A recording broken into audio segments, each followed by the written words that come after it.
Today we're talking about a new product for Forest Products. It's our finger jointed fir flooring. We found a big need out in the field for a prime 16-foot length fir flooring, but at a reasonable price point. So taking those parameters, we found that basically a finger jointed fir flooring was really the best option. We're using the same vendor that we've used on our traditional fir flooring, so we're still getting that high quality Oregonian Doug fir fiber that we're used to. We're just using it in a more efficient manner. T&G, just like regular fir flooring, C and better grade, so it's going to be clear blocks. These are 8 to 12 inch blocks. It's going to be mostly mixed grain with a few vertical grain blocks thrown in there.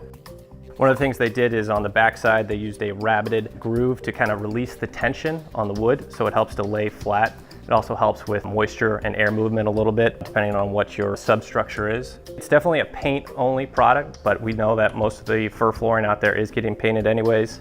It's priced 10% below traditional random length fir flooring. We think it's a great product. We think it's priced right and something that's going to be really beneficial to you.